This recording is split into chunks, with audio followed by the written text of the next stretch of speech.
President Jacob Zuma has to say in his 8th State of the Nation address. Will it go ahead without incident? We find out shortly. A special welcome to our viewers on ETV. Let's take you straight inside the National Assembly.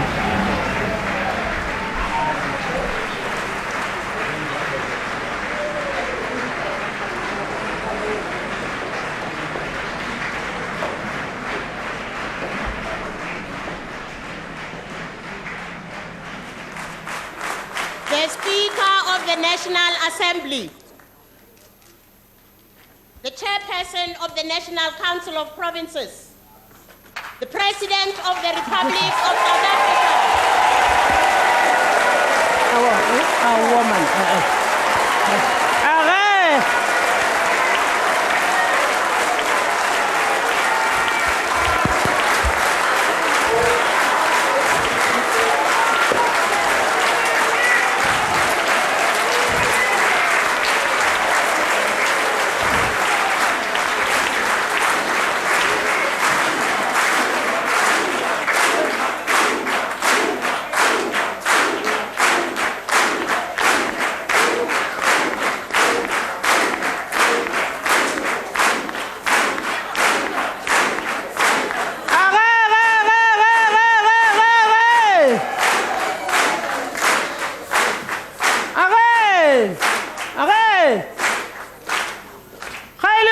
Zuma, wabere khodia mabala, wabere tebolangwe, wabere kuba urata kimagoshi.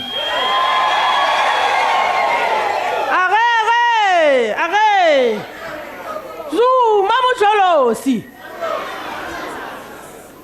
Uwabudi bana busona, uwabudi babushuru abuka mele, babanchi babuka meje bawela. Lilang khono basaile ka dikosana tja bona. Mucholosi ngabalala Morena Zuma wangantla uwazulu natala uwa kwa bukhoshi shaka maimbele uwangantla Morena Zuma ke motho a boago mabadi ba maswana ke motho a bonkgoba go be go laudi a matlakala o re go je mabuka ka sha ditsenya tja mana tlaba khomo di bapola mothuji bugong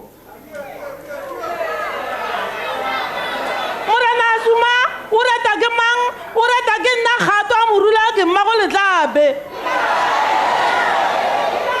ke ngwana kgoshi wa matumula legaba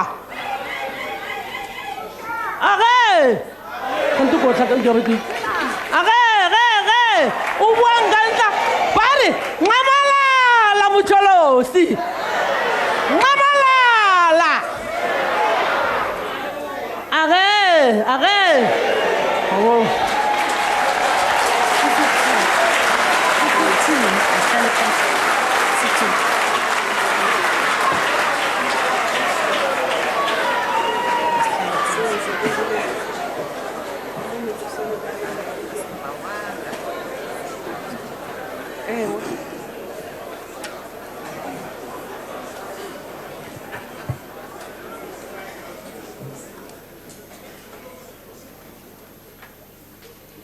There will now be an opportunity for silent prayer or meditation.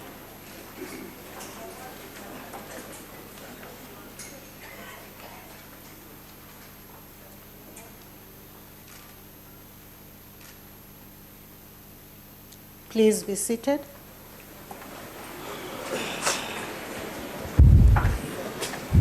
Madam Speaker,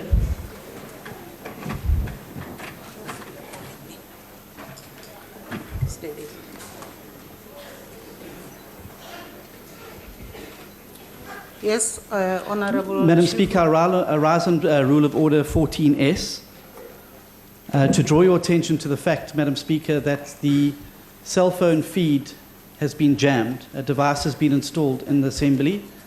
I would submit to you, Madam Speaker, that this is in direct violation of Section 59(1)(b) of the Constitution.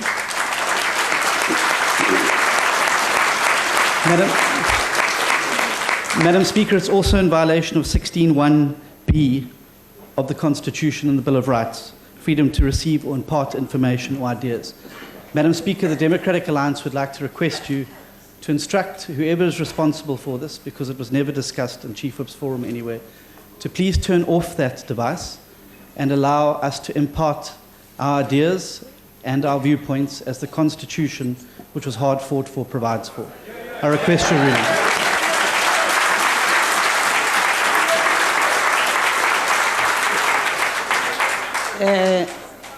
We will make sure that the Secretary follows up on that issue. Honourable Speaker. Honourable Maimane. Thank you, Madam Speaker. Can I request that we want South Africans to hear ideas. We want to hear them the State of the Nation address.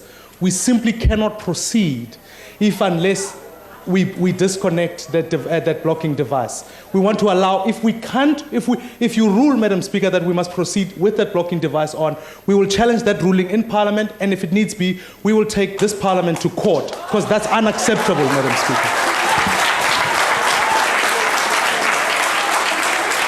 Honourable Maimane, as I said, we will have the Secretary to Parliament look into that matter. He will look into the matter. Honourable Speaker. Honourable Mulder. Honourable Speaker, it's a pity that we have to start the proceedings in this way. Honourable Speaker, I would like to refer you to Rule 14.1 of the Joint Rules of Parliament. This is a joint sitting of Parliament, and this should be open to the public. And in terms of Rule 14.1, the Joint Rules of the Parliament says, joint sittings are open to the public, including the media. The media cannot do its work as long as the signal to do what they need to do is blocked. This has not happened in 20 years in Parliament. We were informed, Honourable Speaker, by some senior members of the ruling party that they are not aware of this, that the officials of Parliament are not aware of this. I'm under the impression maybe that the executive may have something to do with this. This is the highest legislative body in this country. In terms of the Constitution, ma'am, we cannot proceed unless we are an open society, and in terms of the media as well. Honourable Mulder, we have said that we are instructing the Secretary to look into the matter. Honourable Speaker and Honourable Shibambu, while I am on the floor, can you please take your seat? Are you going to note me though? Take your seat. Please note me immediately you finish that, because Honourable I want to give a concrete proposal in terms of how we Honourable proceed. Shibambu, I am talking. While I'm talking, you take your seat. Please note me after that. Secretary, can you follow up on this thing?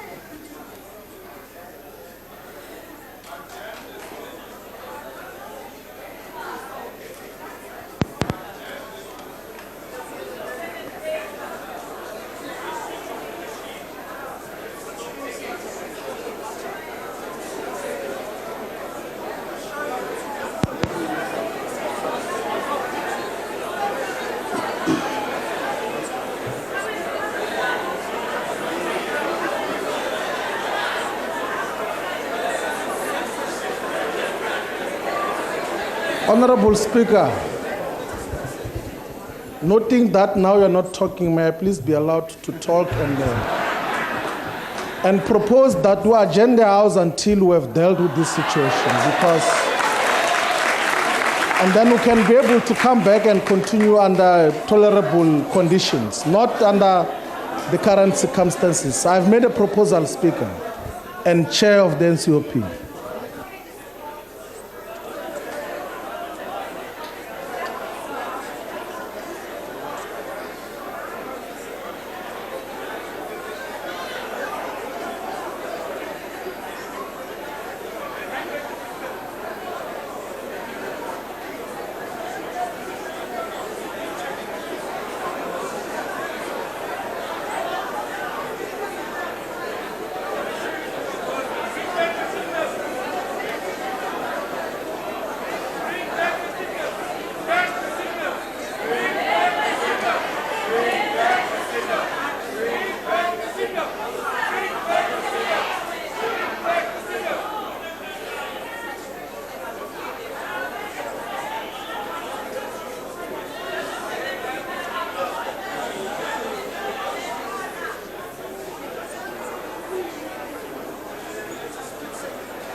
Honorable members, we are just waiting for the Secretary to come back and give us a response.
Honorable Speaker, the upper ma'am. Honorable Speaker, we've been waiting for the head of state for a very long time, over an hour, and there seems to be a problem with the water service. I'm terribly thirsty, and I think a lot of people are. Can we get the water service running? And we're waiting for the signal. We don't have water. There's a service delivery crisis here in Parliament.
Is it fair to put it this way?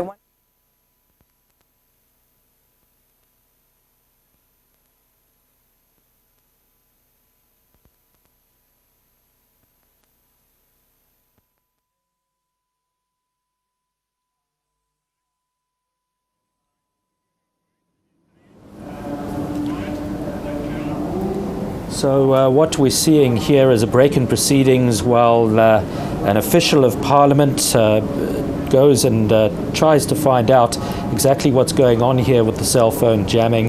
As we saw a little earlier, John Steenhuisen, we saw Musi Maimane, both from the DA, all really protesting about the fact, raising the issue in Parliament about the fact that the cell phone signal has been blocked. This is unprecedented in democratic South Africa, isn't it? It certainly isn't. We expected new precedents to be set, but not quite on this particular issue, Ben. We were always talking about the possible disruption by the EFF. It seems the Speaker of the House, Baleka Mbete, is getting the Secretary of the House to deal with the situation. Your assessment of how she's handling things so far? Well, Iman, this is all very confusing because somebody has jammed the signal. The question is who has done that and on whose authority. And we're seeing tweets coming in from media lawyer Dario Miller to say that this is a breach of Section 16(1) of the Constitution and also Section 59, which deals with the openness of Parliament, the openness of committees and so on. So also we've seen the Right to Know campaign putting out comments about an ICASA ruling, which talks about the fact fact that it's illegal to jam mobile phone signals in South Africa, that is prohibited. And so this is extraordinary. But I think kudos to the opposition for raising it in the way that they did, Dr. Mulder and Musi Maimane for doing it in a dignified manner.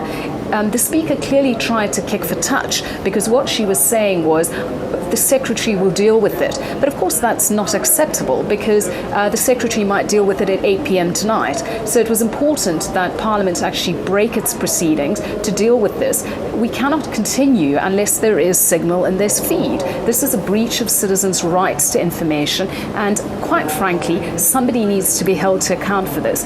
I find it extremely difficult to believe that the Speaker or somebody in Parliament didn't know about this. Somebody was instructed to do this, and the question is, who was that?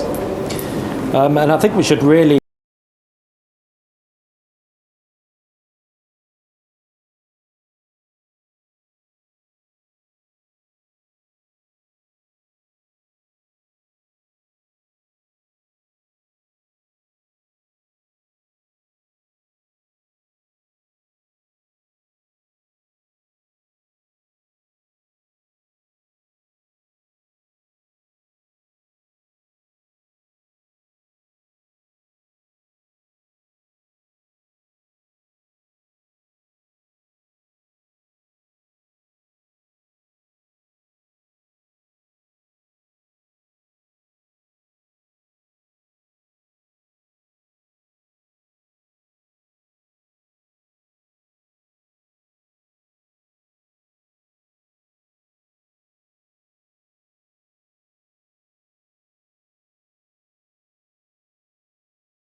issue of the scrambling has been unscrambled.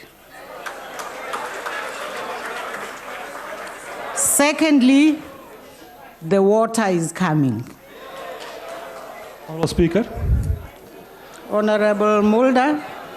Honourable Speaker, I take note of the report on behalf of the Secretary, but this is a very serious matter, and I want you to inquire after this meeting from the Secretary who was responsible for this breach of the democracy of this country. The Secretary will indeed look further into it. Honourable members, the President has called this joint sitting of the National Assembly and the National Council of Provinces in terms of Section 84(2)(d) of the Constitution of the Republic of South Africa, read with Joint Rule 7(1)(a), in order to deliver his State of the Nation address to Parliament. I now call on the Honourable the President to address the joint sitting.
What should have been the president being 19 minutes into his 2015 State of the Nation address certainly hasn't panned out that way. There have been some issues right at the very beginning of the State of the Nation address with concerns around signal jamming, Ben.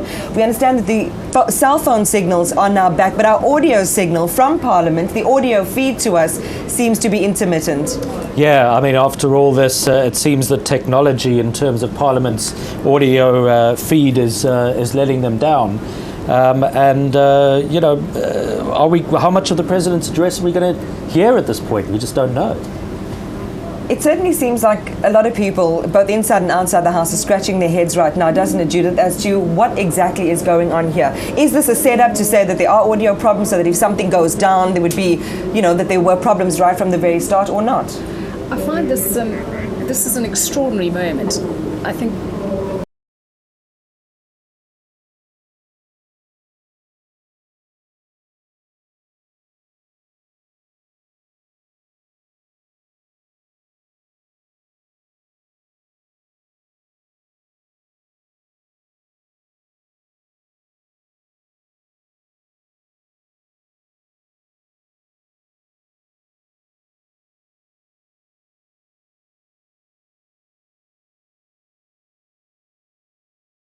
of Provinces, Deputy Speaker of the National Assembly and Deputy Chairperson of the NCOP,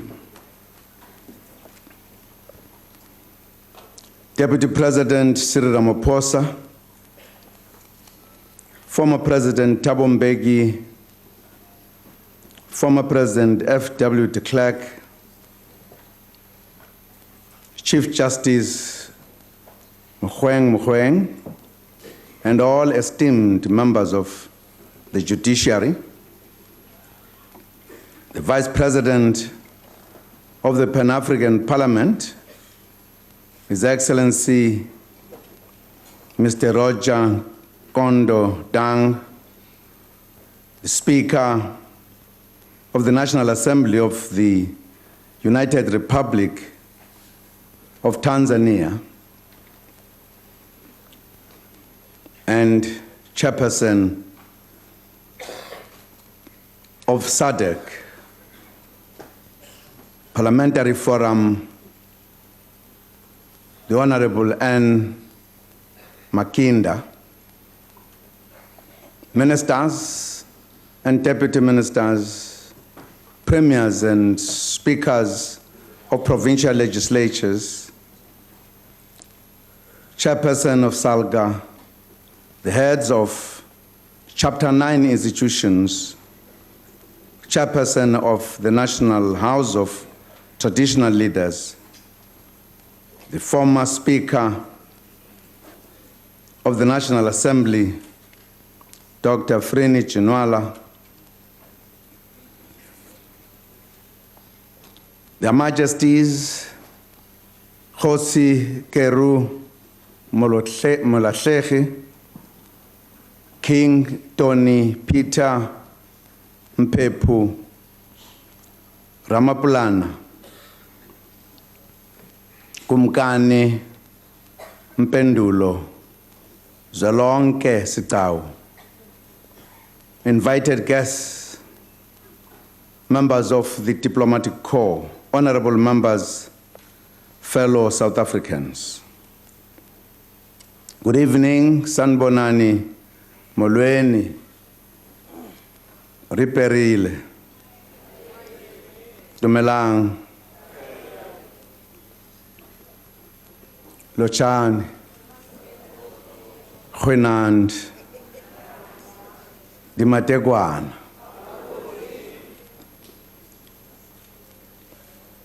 Chin, choice.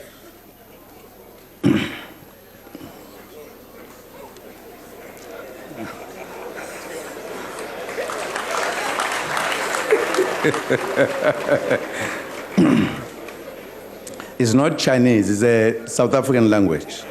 Yes.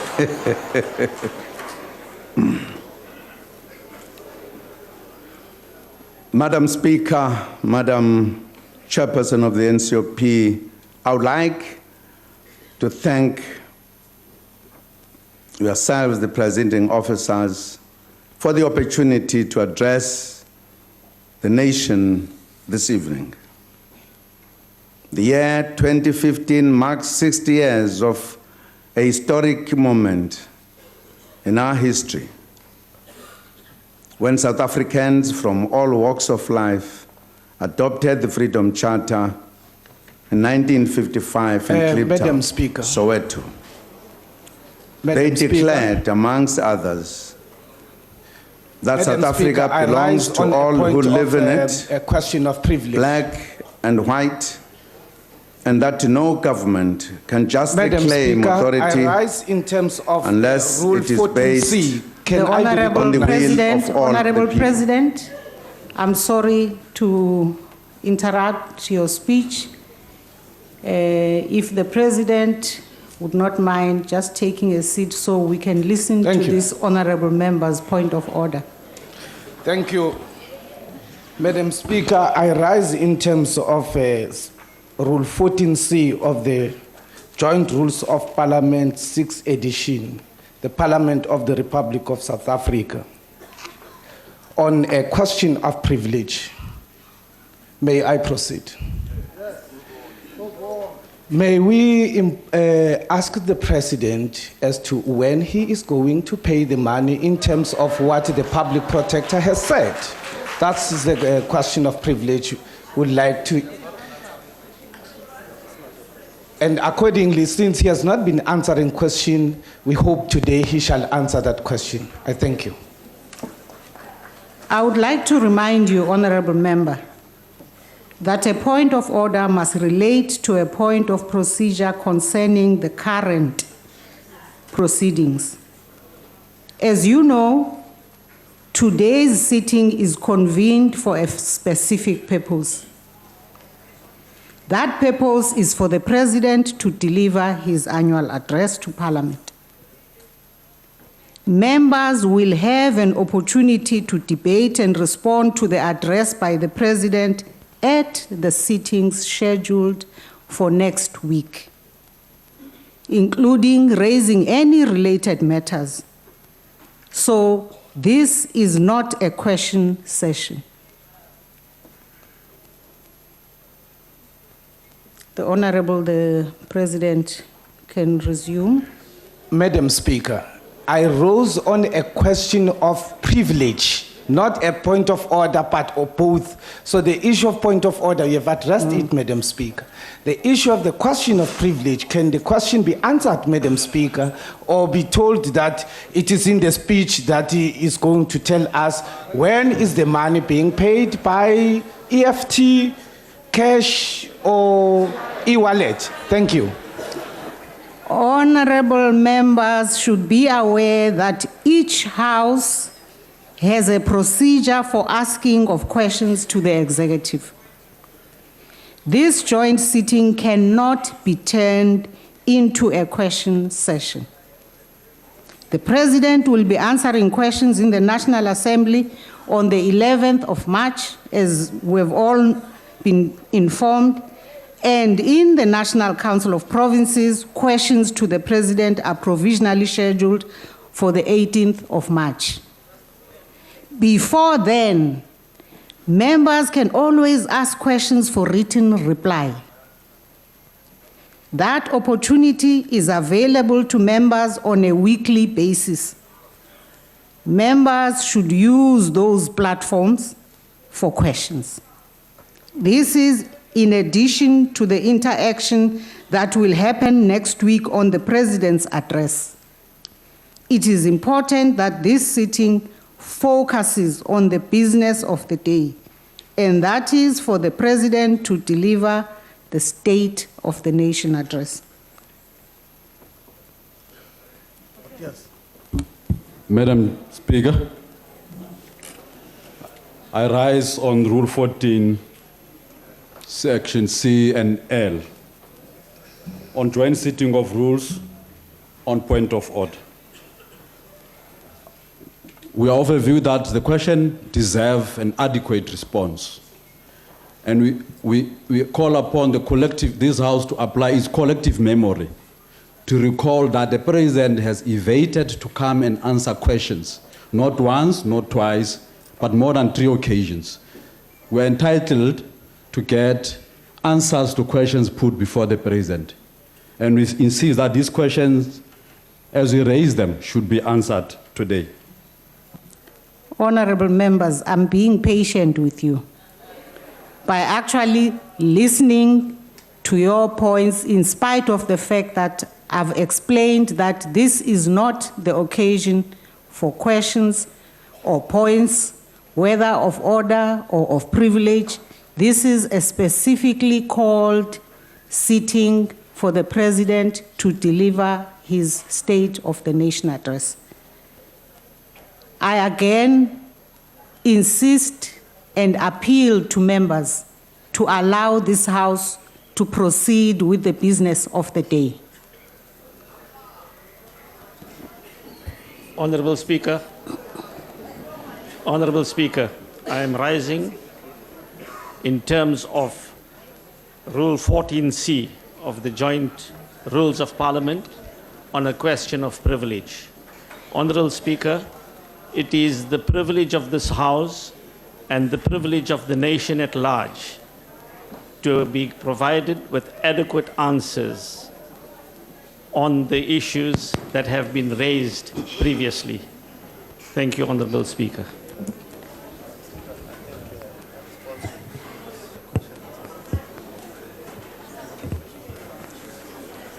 Honorable members, if you insist on this approach and keep raising questions, even after I have explained to you not once that this joint sitting is not meant for any of the issues you are raising. As I said, not a point of order, not a point of privilege, no questions are the business of this particular sitting. This is a special sitting asked by the President for him to deliver the State of the Nation address, and the people of South Africa are waiting to hear. And this House has to proceed with the business of the State of the Nation address being delivered today without hindrance by any of the kind of conduct that is being displayed in this House this afternoon.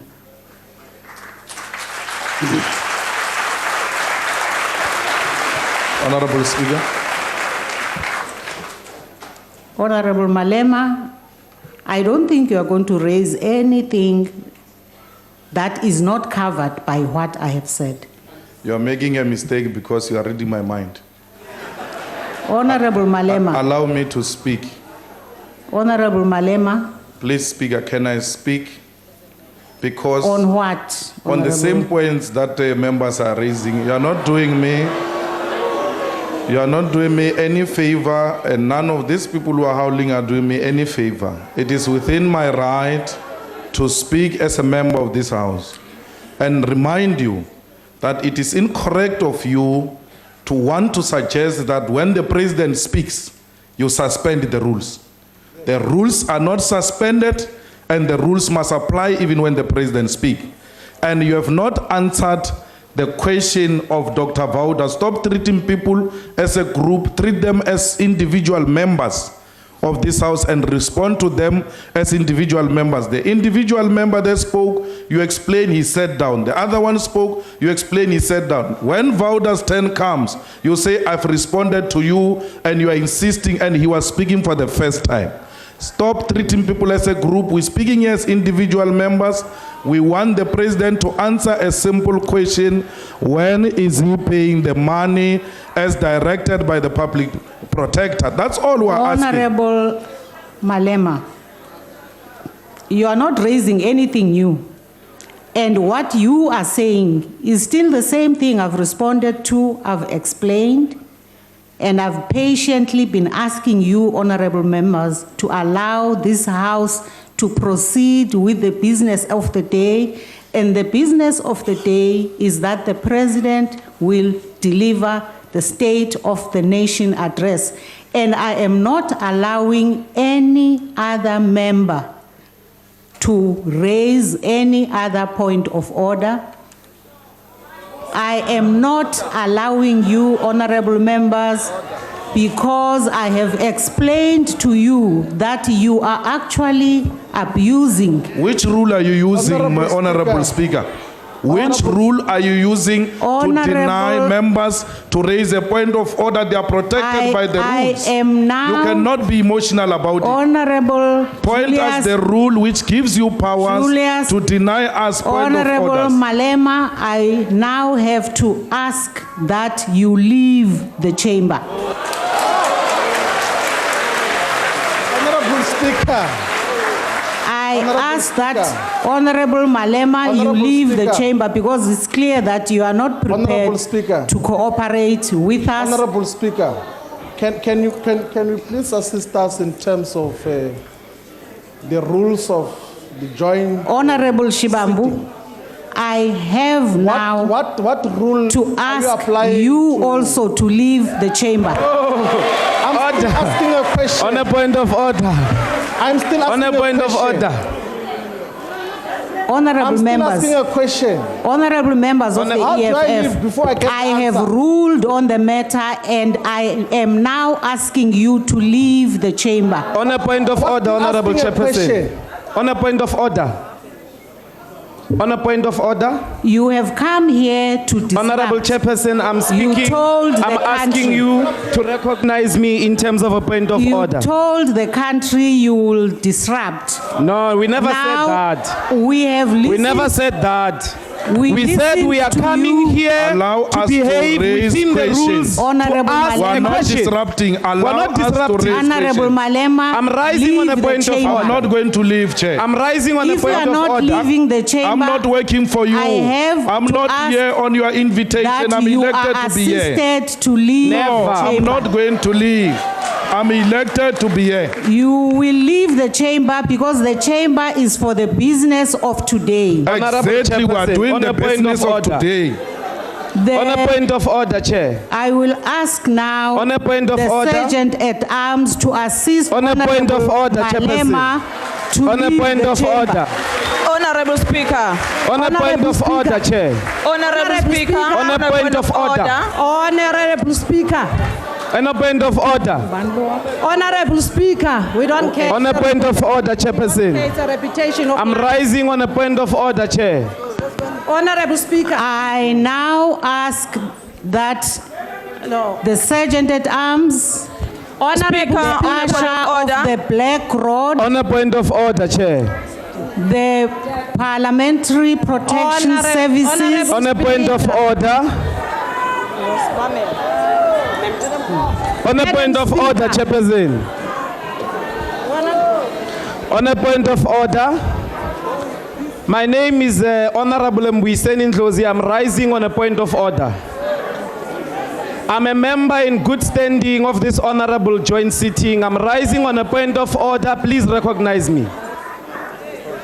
Chairperson of the session, Madam Speaker, can we be recognized? Honorable Ndlozi, can I ask you to also recognize leave me? the chamber. Why, Honorable Chairperson? Madam Speaker, I am asking to Honorable Speaker, you can't. Honorable Maxine, you can't leave the chamber. Honorable Chairperson, you are excommunicating us illegally. You must tell us. I'm going to do that. You want Speaker? Honorable Chairperson, you are not a bishop. You are a speaker. Speaker. Honorable Speaker, you are not a bishop. That you I'm appealing to your conscience. Last time it was not I'm appealing to your conducive for the conscience, president to Honorable be here. Speaker. When Please did it become recognize conducive us. for him to be here? Honorable Speaker, I'm rising in terms of Rule 14L, which says that, it states that at a joint sitting, a member may only speak from a podium, except to raise a point of order or a question of Honorable privilege. members, you are not going to block the state of the nation are allowed to address. raise a point of order. I or a am question asking of the privilege. parliamentary protection officers to please come in and take out the honorable members. Parliament. Don't treat Madam us Speaker. like a stepchildren. We belong here. Honorable We Speaker, want to speak. Allow we are us to appealing to your conscience. Yes, again. Hopefully, it Allow still us have to revolutionary speak, please. content. Allow us to speak. I also order the security officers to please assist. But Honorable Speaker, we want to speak. Manana Speaker, nikombela kupfuna. Manana Speaker, nikombela mini langu santa pfuna yena swin'wana. Manana Speaker. Manana Speaker.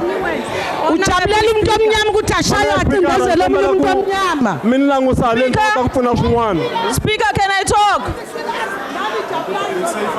Honorable Speaker. Mani Speaker, Speaker. I'm the member of this house. Sizolalala thina solalala. Nikombela kubalabula. Order. Will all honorable members Nikombela kubalabula ndafuna swin'wana. stand and take their seats? Nikombela kubalabula ndafuna swin'wana. Nikombela kubalabula ndafuna swin'wana.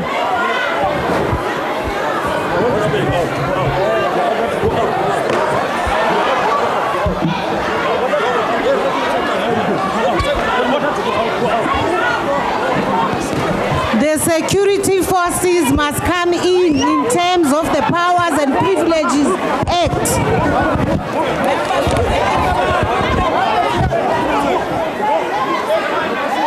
Members of the NCOP, take your seats. Take your seats.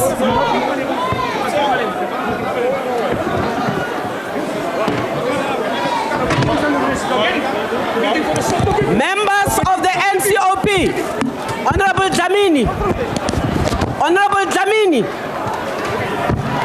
take your seat.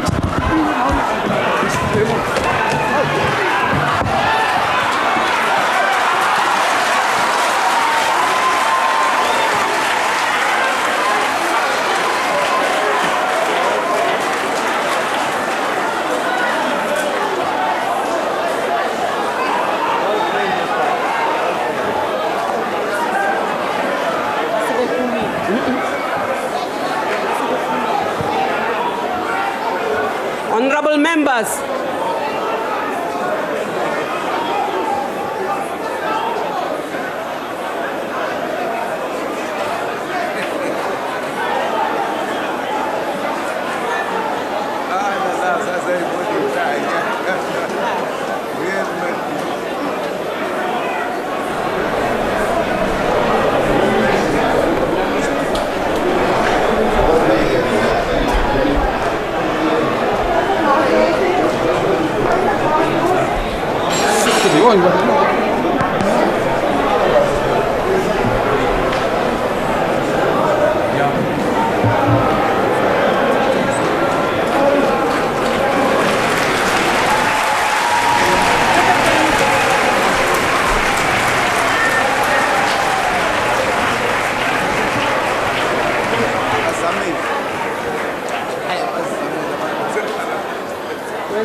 please take their seats.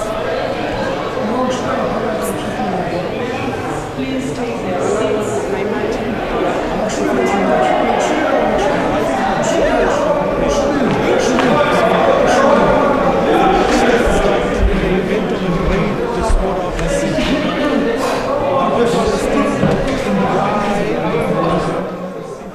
understand whether the members who were sent in here to remove the members of the EFF, were they in fact members of the South African Police Service?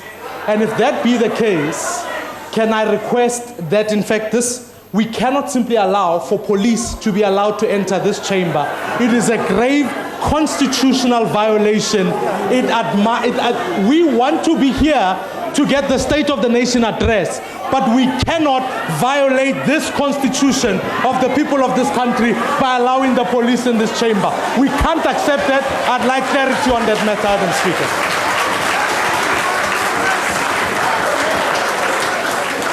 Honorable Maimani, we have heard your point of privilege raised under Joint Rules 14.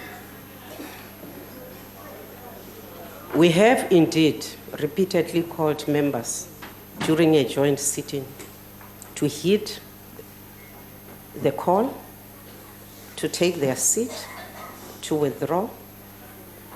We sent the usher of the Black Rod. We sent the Sergeant at Arms. They were all defied. We then moved on in terms of powers, privileges, and immunities to call on for the security services of Parliament to come in. We are also empowered by the same Act to ensure that we can escalate to ask for security, whichever security to act in support of POP. I think, honorable members, we should allow this House to do its business. I think that we have called the joint sitting of Parliament. It was not even convened by the Speaker and the Chairperson of the Council of Provinces. It is convened in terms of a request raised by the President for a very specific reason to come and give the nation, ourselves, and the international community the State of the Nation address. I think we should be allowed, honorable members, to proceed with the business of today. Madam Speaker, Madam House Chair.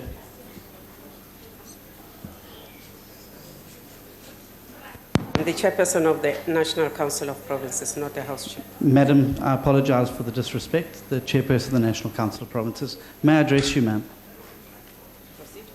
Thank you very much for the opportunity. Currently on what's going on inside. That's your comment. That's what you've just told us. You are not allowed to come this side. You must go that way. That's fine. Mr. Ramakata? Mr. Ramakata? Mr. Ramakata?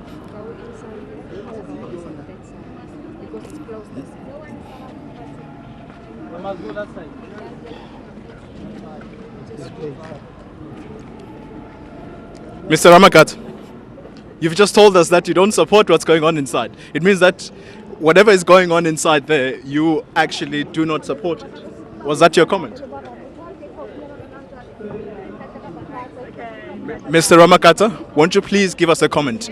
Why did you leave? I said I don't have any comment about what is happening inside the House. Go and talk to relevant people, which is the party leader, the chief whip, the secretary of organization or the spokesperson. I'm a member of Parliament who came here as a deployee of an organization to do my task. But as what is happening inside, there are relevant people who can give you the organizational position on the issues. But just shortly, just a moment ago, you told us that this is not what you support, what's going on inside. Is that indeed, are those your views indeed? You can't put words in my mouth. I've never said that. And please, if you want me to respect you, respect me as well, because I've never said anything to that effect. All right, thank you. That was Mr. Ramakata, an MP of Parliament of belonging to the party, the EFF. He stepped out of the National Assembly. He wasn't removed physically. He's the first to come out, and all he can tell us is that The only people to speak to are the spokespeople of the EFF or the secretary of the EFF, and unfortunately he couldn't go any further than that. As to when it's constitutional, we should not therefore be selective as to when it's constitutional and when it's nation address in a sitting called in terms of the Constitution is in itself a violation of the rules with respect to joint sittings of the House as called by the President in terms of the Constitution. I thought you knew the rules very well. I suggest you read Rule 7 of the joint rules. Thank you, Speaker. The Honorable Shenge, Honorable Buteles. Madam Chairperson of the House, of the National House of Provinces, I think what we have seen today is disgusting. I think our country is really being torn to pieces. And I think that the struggle for liberation didn't take place for people to play the fool like this with our country. I think that what is happening is not really what we as the majority, the majority of our people who are in this House want to see in this House. And if there's any opportunity, if the Constitution allows us to vote, why can't we put this matter to the vote? We can't have a few people indulging in these theatrics, tearing our country apart, and using all kinds of poppycock to support, what I regard as utter nonsense.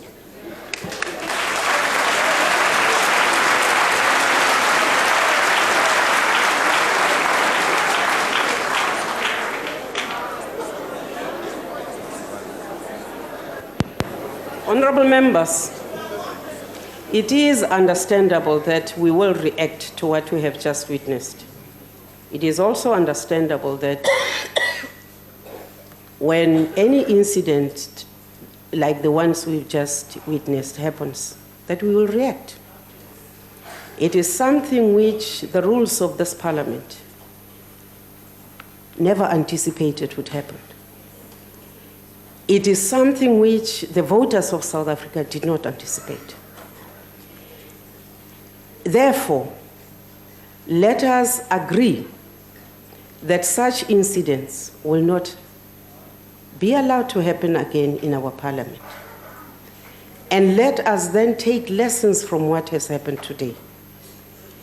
Use the structures of parliament. If it means that the concerns raised by the members here are taken back to rules, let us use that route. But we are appealing to you to allow us to continue with the business of today. Honorable Maimane, we want to continue with the business of today. I really would like us to continue, Madam Speaker. Honorable Maimane, we want to continue. I'd like clarity on whether those were the police or not the police. I'd like clarity on that.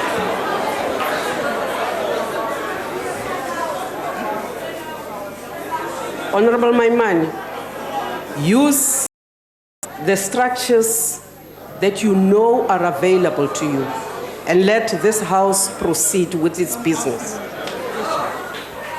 Madam, in that instance, Madam Speaker, if you can't confirm to me if it's not the police, what you're saying to me is that in future you'll use the defense force to escalate.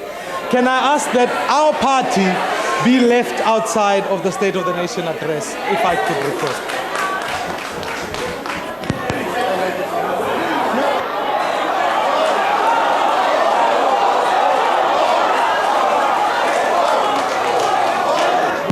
Honorable Maimane, the presiding officers will not permit you to leave. If you want to leave, let it be the decision that you take as a party, so that tomorrow you do not say that these two presiding officers told you to leave the chamber. We did not tell you to leave this chamber. You want to take that decision, take it on your own.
Honorable Steenhuisen, are you standing on a different point?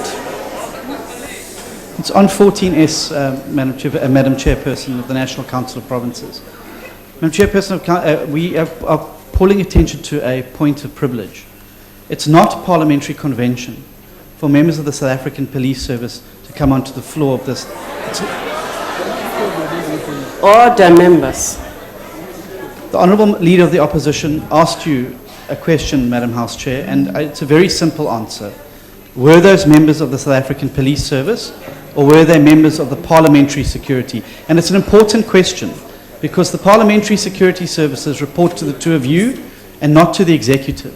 The SAPS report to the Executive. So it's a matter of separation of powers and privileges of this House. And so I would just ask you, we really do want to proceed, but we will require an answer from you whether those members who came onto this floor with firearms were members of the South African Police Service or the Parliamentary Protection Services. Honorable Steenhuisen, I cannot. Honorable members, do you want me to respond to you or not? The honorable members, I take it that the people you are referring to as having come on the floor of the House are the people who came in at the instruction of the Speaker to escort the members who were disrupting the House. Honorable members will remember that we sent in the order to the usher of the Black Road. We sent in the Sergeant of Arms. We then asked the Parliamentary Protection Services to go and help. We then said that the security forces working with the Parliamentary Protection Services can come in. Now, please allow me to respond. You say to us that it isn't conventional. Yes, it is not conventional. It is also not conventional for this House, a joint sitting, to be turned into a question session of the National Assembly. It is not conventional. Yes, I agree with you, Honorable Steenhuisen. Can we proceed, please, with the business of the day? I have responded to you. There is no way I could, sitting here, be able to pick out who is police and who is not police here.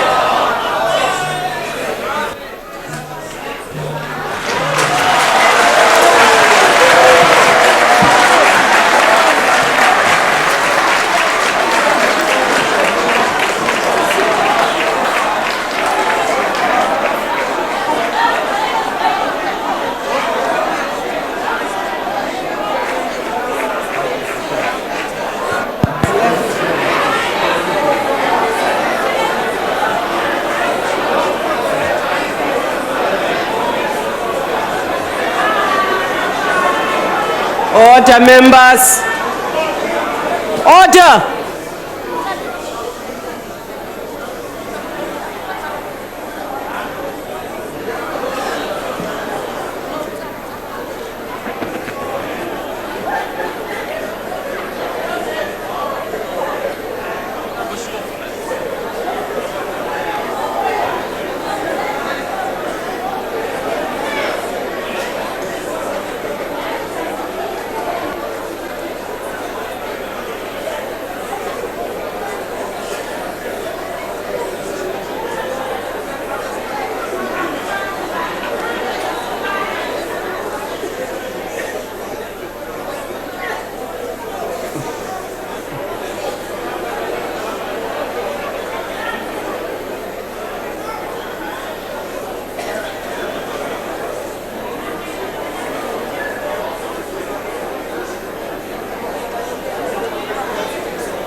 Thank you. Order, members.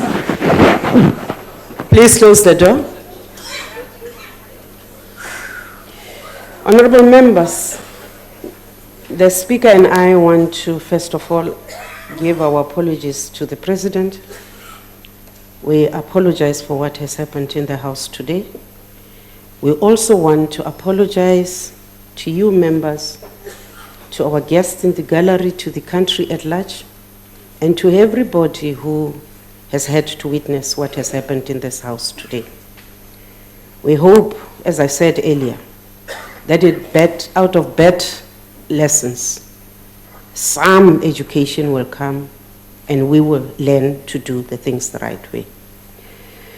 We wish to proceed, honorable members, with the business of today, and therefore call on our President to please take up his space at the podium and to give us the state of the nation.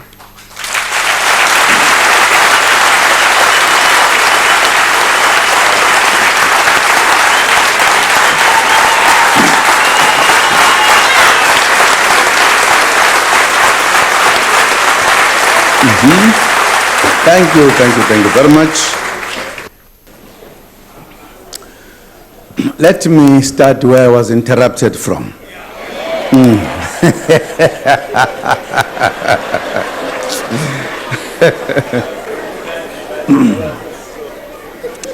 I was saying the year 2015 marks 60 years of a historic moment in our history, when South Africans from all walks of life adopted Soweto.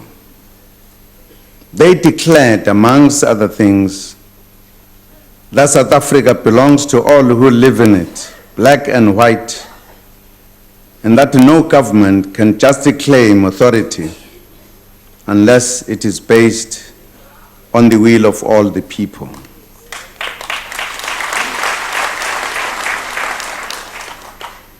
That was a powerful, visionary, and reconciliatory statement which set the tone for the non-racial democracy we have established. This week, we also mark 25 years since the release of President Nelson Mandela from prison, and since the unbanning of liberation movements. The release of Madiba marked a giant leap in the long walk to freedom for the people of South Africa as a whole, and dealt a fatal blow to apartheid colonialism. We continue to be inspired by Madiba and draw lessons from his legacy as we build our country. Compatriots, the year 2015 is the year of the Freedom Charter and unity in action to advance economic freedom. It is the year of going the extra mile in building a united, democratic, non-racial, non-sexist, and prosperous South Africa. It is also the year of rededicating ourselves to eradicate racism and all related intolerances in our country. It is also the year of investing more in our future by educating our children and the youth about the rich heritage of this country. We already inculcating a new national identity through promoting national symbols such as flags, the national anthem, and the preamble of the Constitution in every school. from this year, schools must also practice the African Union anthem in preparation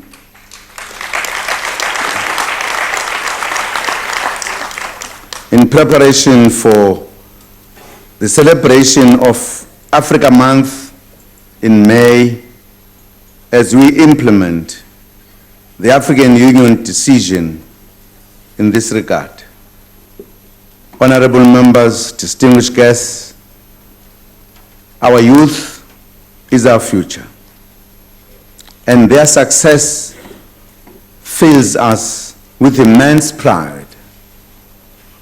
I would like you to join me in congratulating my special guest, our ace Olympic swimmer, Chad Leclos.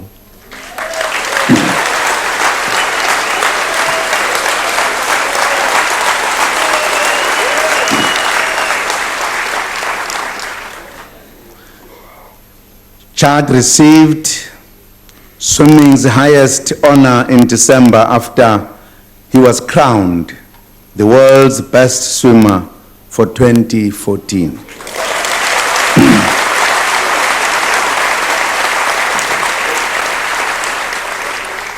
By the International Swimming Federation, amongst many other outstanding achievements.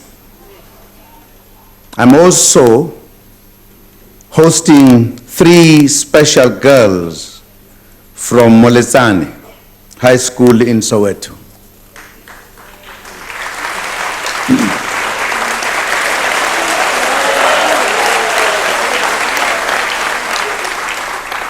They are Offense Mahasha, Sengiwe Moletsane, and Tisetso Mashiloane.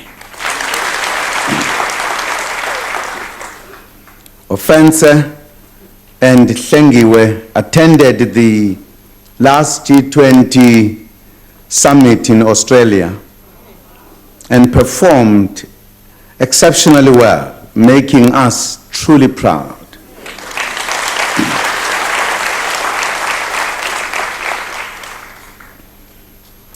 And I must tell you that in the tea I had with them yesterday, one of them said, if you decide that you want to be something, you must work hard and you must put your eyes on it. And she said she wants to become the president of South Africa. There she is, there she is.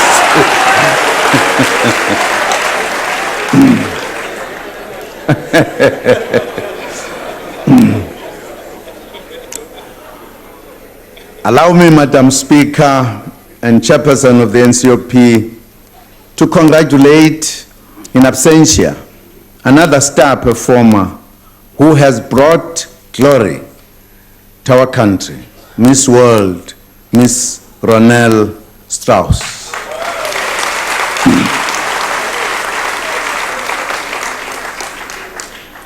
I would also like to introduce another special guest, the country's sports star of the year and Banyana Banyana striker, Miss Portia Modise.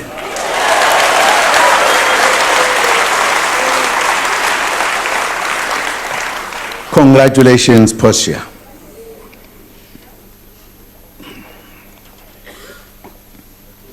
Honorable members, distinguished guests, I would like to thank all who took their time to contribute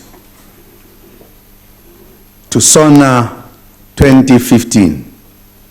In terms of the inputs, our people are concerned about, amongst others, crime, roads, access to education, youth internship schemes, water, electricity, and support for small businesses.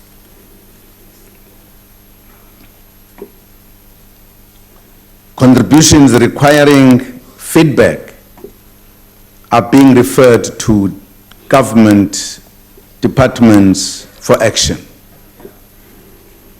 These contributions, as you know, emerged because I asked the country to make suggestions about what the president must say. These are the contributions which came as a response to that request. Honorable members and honorable guests, we meet yet again during a difficult economic climate. This week, the IMF revised down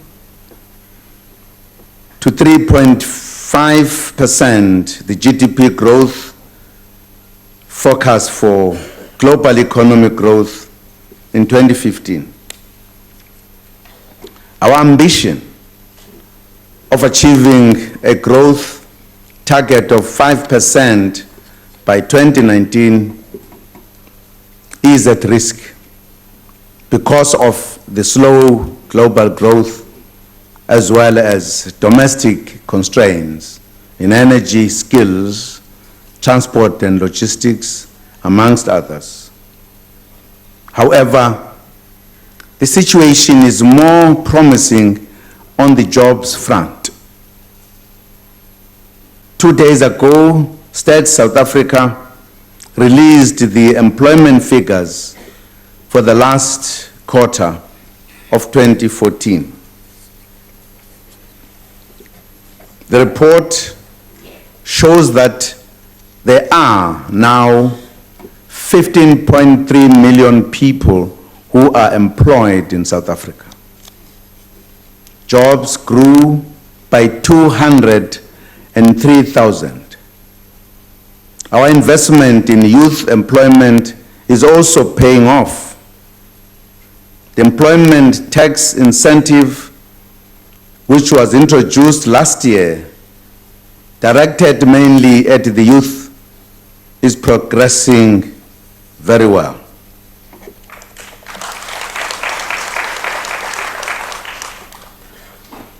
R2 billion has been claimed to date by some 29,000 employers who have claimed for at least 270,000 young people. I announced a target of 6 million work opportunities over 5 years last year for the program. We have thus far created more than 850,000 work opportunities. This means that we are poised to meet the annual target of 1 million job opportunities.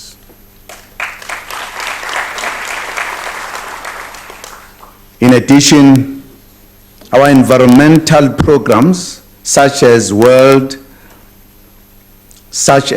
working on waste, working for wetlands, working for water, and working for fire, have created more than 30,000 work opportunities and aim to create more than 60,000 during the next financial year.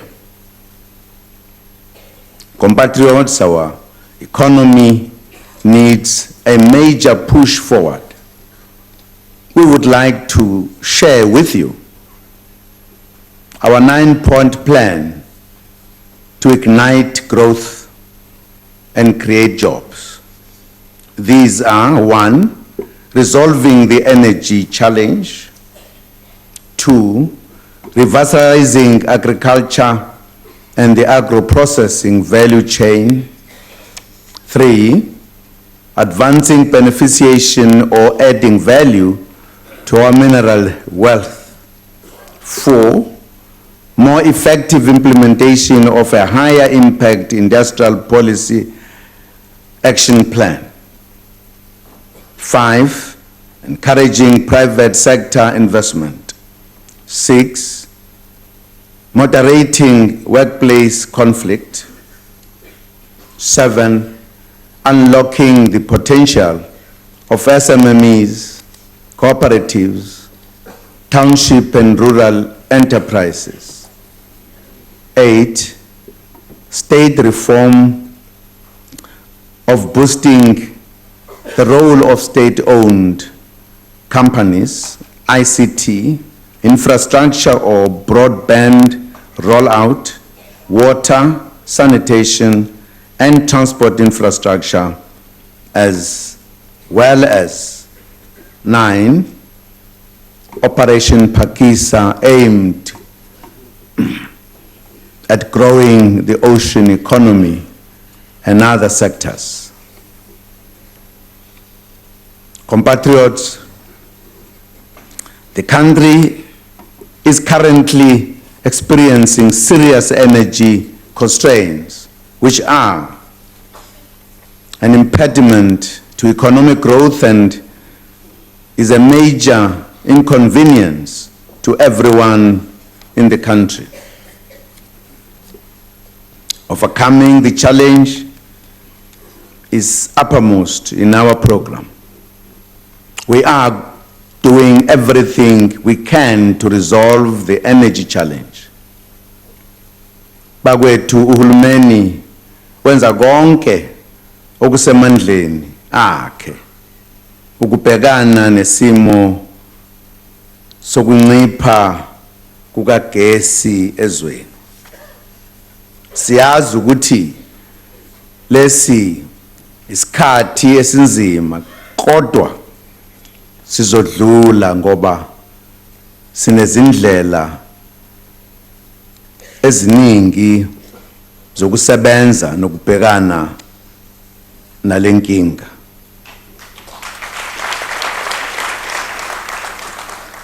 We have developed a plan which involves both short, medium-term and long-term responses. The short and medium-term plan involves improved maintenance of ESCOM power stations, enhancing the electricity generation capacity, and managing the electricity demand. The long-term plan involves finalizing our long-term energy security master plan.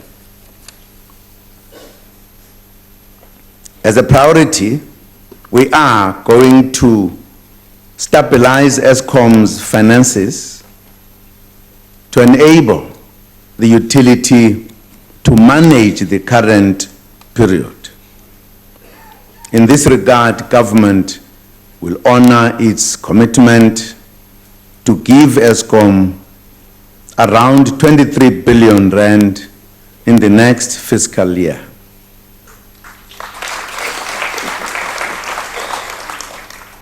The war room established by Cabinet in December is working diligently around the clock with ESCOM to stabilize the electricity supply system and contain the load shedding.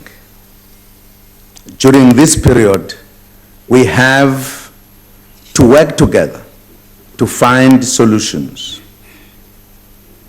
We urge all individuals, households, industries, and government departments to save electricity in order to reduce the need for load shedding. The Department of Public Works has been instructed to ensure that all government-owned buildings are energy efficient. Given the high cost of diesel, ESCOM has been directed to switch from diesel to gas as a source of energy for the utilities generators. Households are also being encouraged to switch from electricity to gas for cooking, heating, and other uses. The construction of the 3 new power stations, Kusile, Mutubi, and Ingula, will add 10,000 megawatts of capacity to the national grid. The quest for alternative energy sources is also ongoing. To date, government has procured 4,000 megawatts from independent power producers using renewable sources.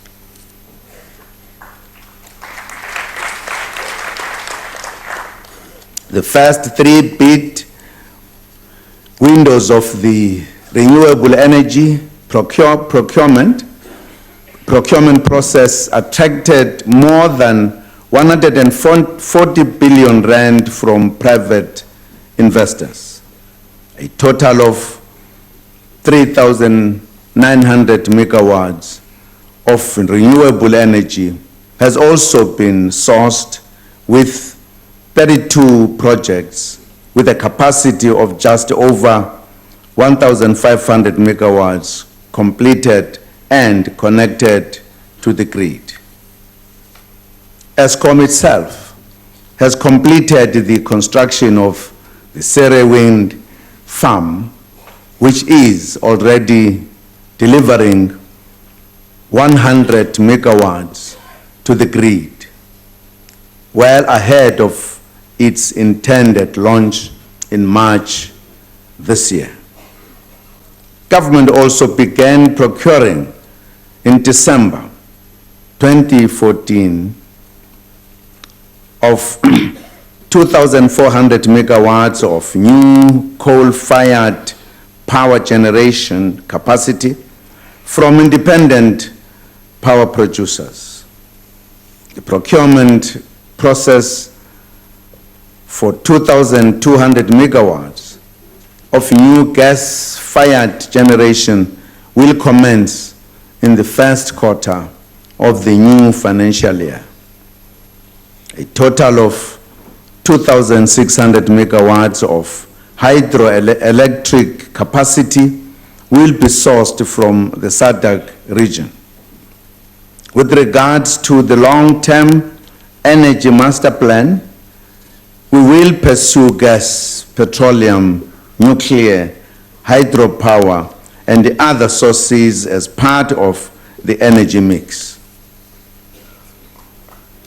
South Africa is surrounded by gas-rich countries, while we have discovered shale gas deposits in our own Karoo region. The Operation Pakistan Ocean Economy Initiative, launched last year, also promises to unveil more oil and gas resources, which will be a game changer for our country and region.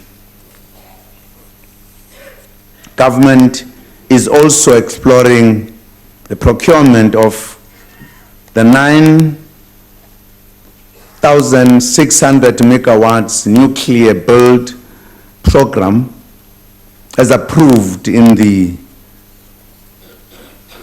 Integrated Resource Plan 2010 to 2030. To date, government has signed intergovernmental agreements and carried out vendor parade workshops in which 5 countries came to present their proposals on nuclear. These include the United States of America, South Korea, Russia, France, and China.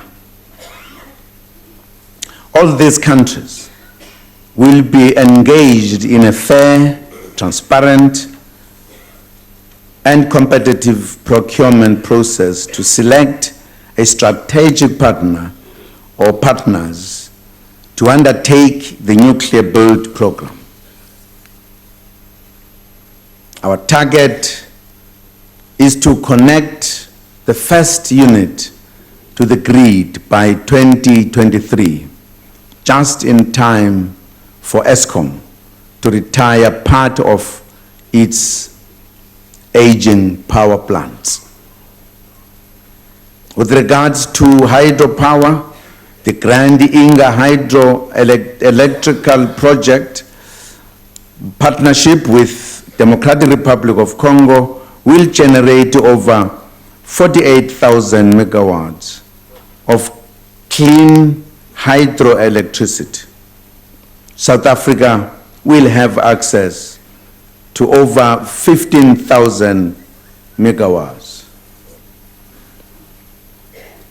For sustainability, government will establish strategic partnerships for skills development with the countries that will partner us in the Energy Build program, while also generating skills locally.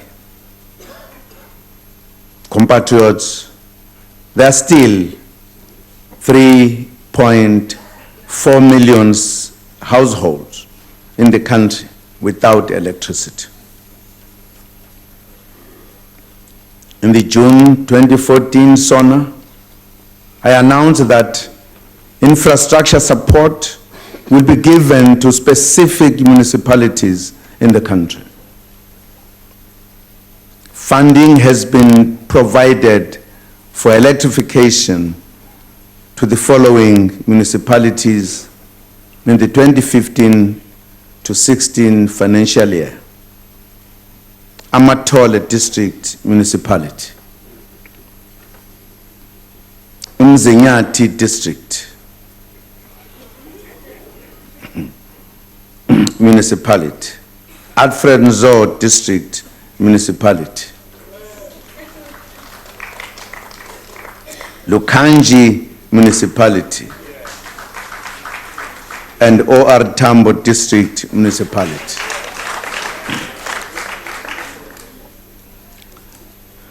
Fellow South Africans, while tackling the energy challenges in our country, we also need to fight copper cable and metal theft.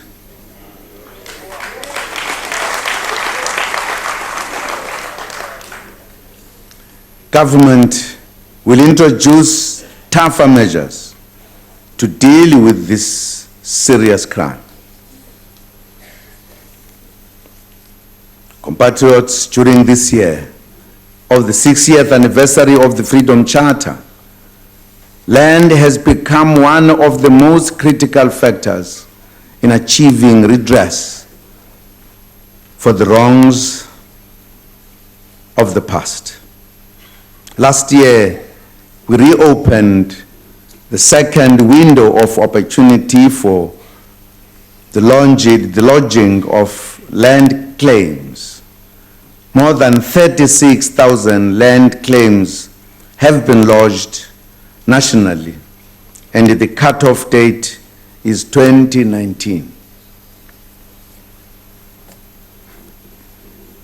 We are also exploring the 50-50 policy framework, which proposes relative rights for people who live and work on farms.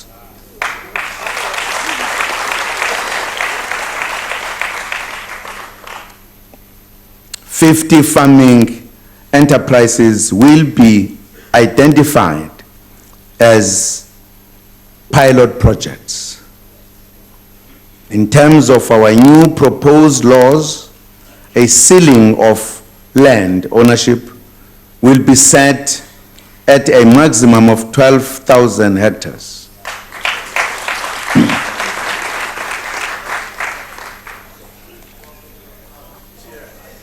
Cheers.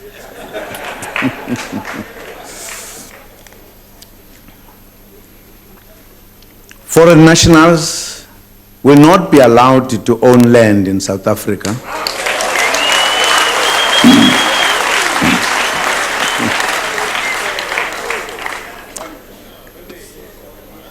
But will be eligible for long-term lease. In this regard, the Regulation of Land Holdings Bill will be submitted to Parliament this year. Through the Land Reform Program, more than 90,000 hectares of land have been allocated to smallholder farmers, farm dwellers, and labor tenants. The process of establishing the Office of the Valuer General is underway, which is established in terms of the Property Valuation Act. Once implemented, the law will stop the reliance on the willing buyer, willing seller method. In respect of land acquisition by the state. Compatriots, agriculture is a catalyst for growth and food security. We are working with the private sector to develop an agriculture policy action plan which will bring 1 million hectares of utilized land into full production over the next 3 years. Among key interventions this year, we will promote the establishment of agri-parks or cooperatives and clusters in each of the 27 poorest district municipalities to transform rural economies.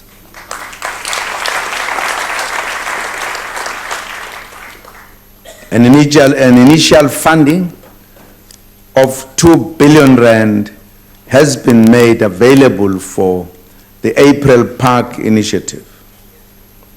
We will further enhance our agro-processing exports, which have been growing rapidly, especially to new markets in Africa and China.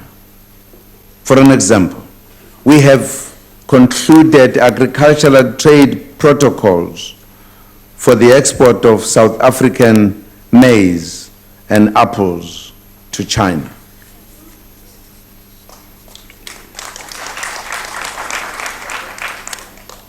The export of apples alone is projected to generate 500 million rand in foreign exchange over 3 years.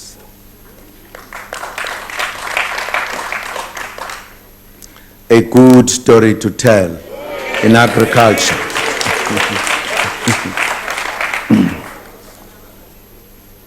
Is the success of some of our emerging farmers and smallholders.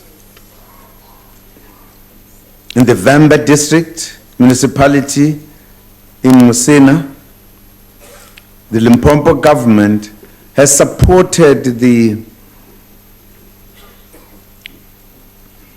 Nwanedi cluster comprising 300 farmers growing vegetables on just over 1,300 hectares for commercial purposes.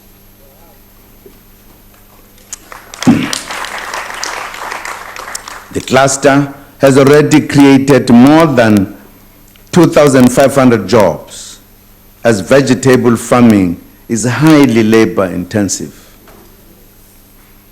We are happy to have in our midst today the winner of the 2014 Agricultural Top Female Entrepreneur Award, Miss Nokwanele Mzamo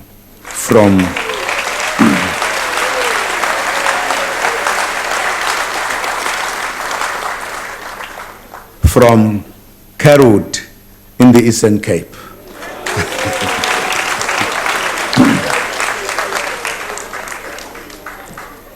Madam Speaker and Madam Chairperson. Our interventions to support the manufacturing sector are bearing fruit. Our automotive investment scheme has unlocked private sector investment of 24.5 billion rand and generated exports of automotives and components of 103 billion rand in 2013. We have built a world-class auto sector on the African continent, exporting to over 152 countries.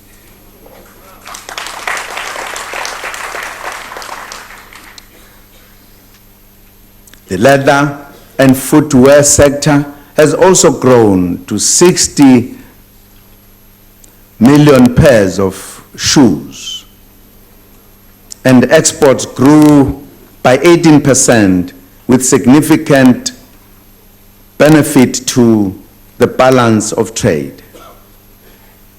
The United Nations Conference on Trade and Development shows that South Africa doubled its foreign direct investment inflows to 88 billion rand in 2013, while 2014 projections are also positive.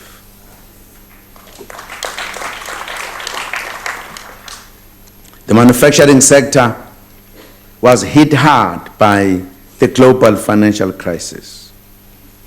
Government committed more than 2.8 billion rand to companies in the sector through the Manufacturing Competitiveness Enhancement Program. We are very pleased with the response of our manufacturers, who committed over 12.4 billion rand in private sector investment. It is a very good story to tell indeed. In addition to advance transformation, we have introduced the program to find and develop black industrialists over 3 years.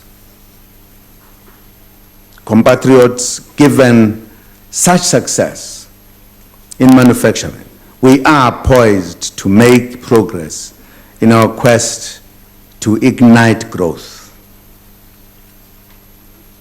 Madam Speaker and Madam Chairperson, to attract foreign skills for our growing economy, we'll invite dialogue with various stakeholders on the migration policy. We'll also prioritize the review of visa regulations to strike a balance between national security and growth in tourism.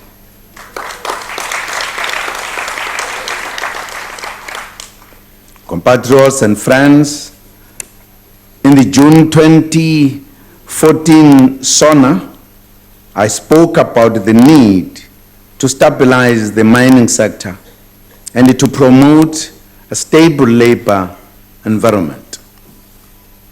We had been concerned then about the spate of long and sometimes violent strikes.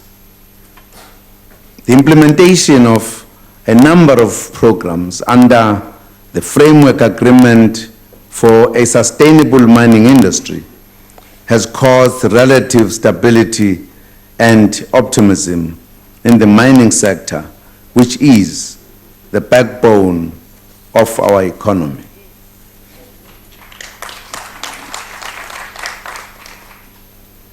Mine crime combating forums have been established in the Northwest, Limpopo, Free State, Mpumalanga, and Gauteng provinces. Government will implement the agreements reached with business and labor, including the consideration of a national minimum wage. We had also made a commitment in last year's SONA to revitalize distressed mining towns, and a lot of progress has been made. A total of 2.1 billion rand has been ring-fenced for this purpose, with 290 million rand approved for informal settlement upgrading in Mpumalanga, Northwest, Gauteng, Northern Cape, Limpopo, and the Free State.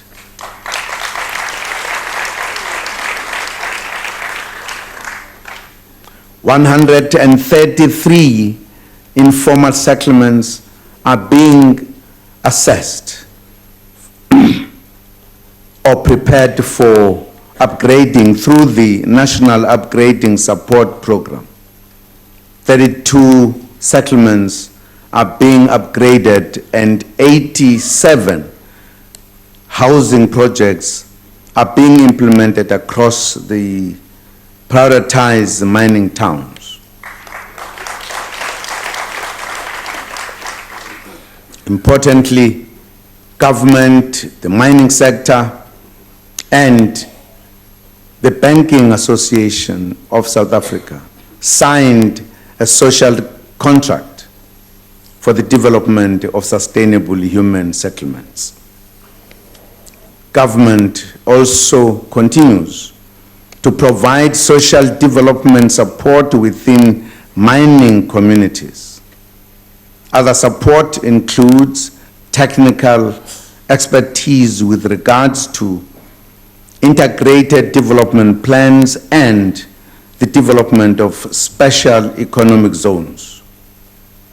The mining towns are also being assisted with implementing the back to basics municipal service delivery strategy. Indeed, a lot is being done to build our mining towns.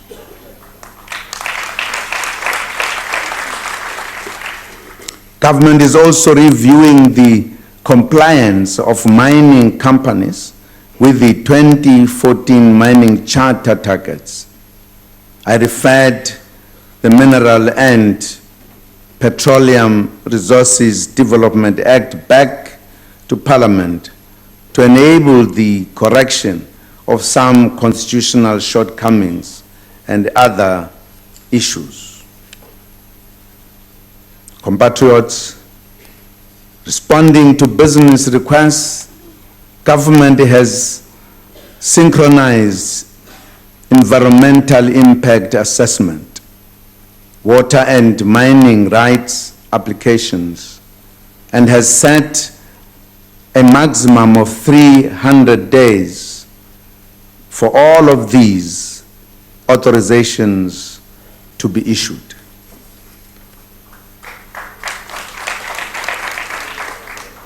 In addition, we will also establish a one-stop interdepartmental clearinghouse to attend to investor compliance, to investor complaints and problems. Fellow South Africans, the year 2015 will see further improvements in labor legislation to further promote worker rights. The Labor Department will review the sectorial determinations of agriculture, forestry, private security, wholesale, and retail sectors. We expect the finalization of the Employment Services Act of 2014, which formally establishes a public employment service.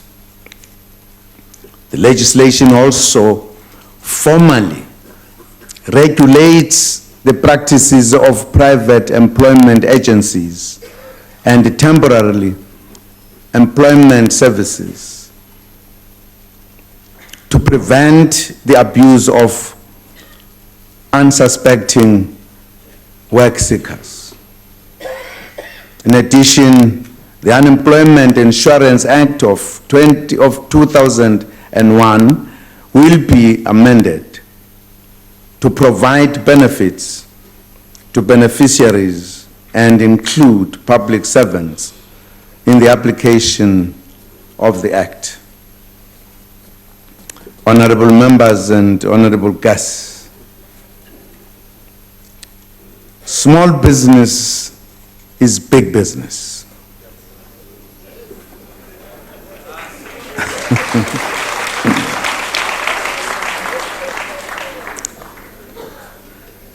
Government will set aside 30% of appropriate categories of state procurement for purchasing from SMMEs, cooperatives, as well as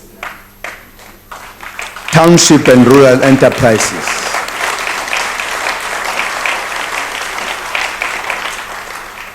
We'll also continue to promote opportunities for the youth.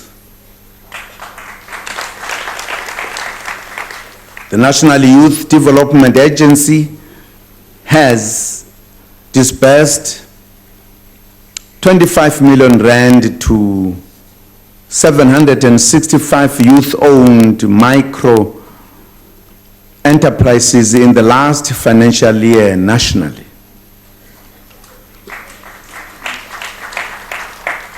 The agency has also partnered with the IDC and the Small Enterprise Finance Agency in a three-way partnership that has resulted in a 2.7 billion rand fund for young people.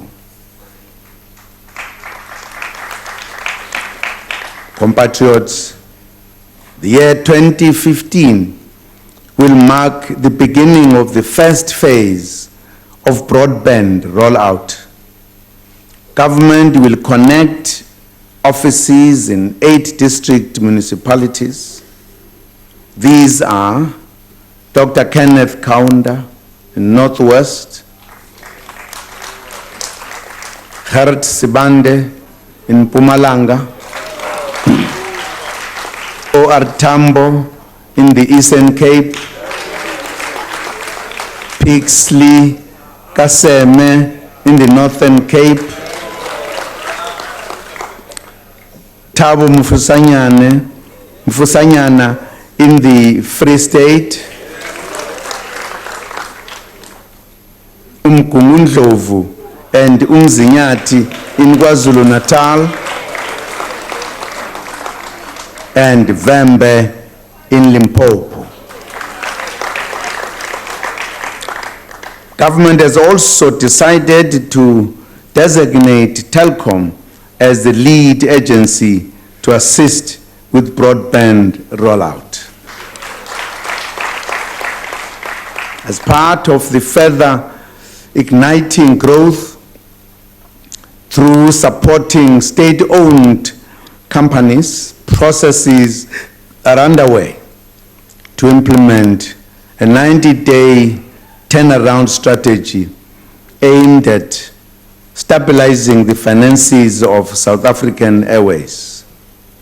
Accordingly, some of the loss-making international routes will be phased out. But we will do this in a manner that does not impact negatively on travel, trade and tourism between South Africa and the world. Compatriots, the National Infrastructure Development Program continues to be a key job driver and catalyst for economic growth. Water is a critical resource for economic growth and a better life. several projects aimed at providing water for industrial and household use are in the implementation or planning phases around the country. Major projects include Umzimvubu Water Project in the Eastern Cape, Jozini Dam in Umkanyagude in KwaZulu-Natal, and projects in Bushbuck Ridge in Mpumalanga, and phase 1 of the Mokolo Crocodile Water augmentation in Limpopo.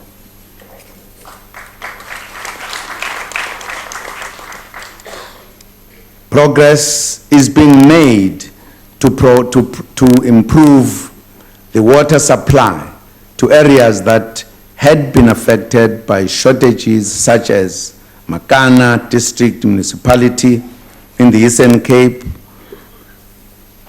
Ngaka Modiri Mulema District Municipality in Northwest, and Kiani in Limpopo, where we celebrate the delivery of water to 55 villages in October last year.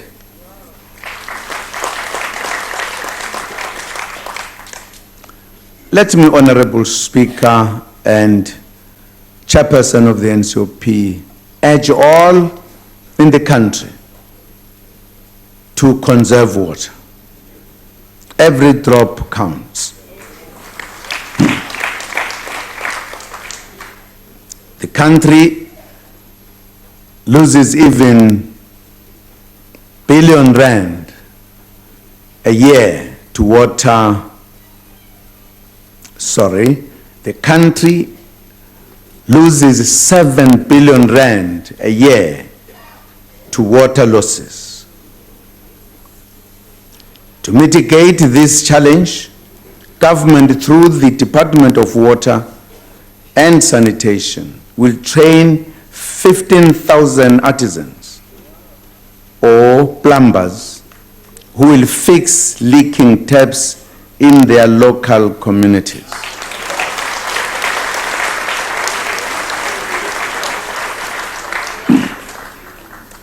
We are happy to have as our special guest the winner of the Women in Water Conservation Awards, Miss Mapule Pokombe from Mahikeng in Northwest.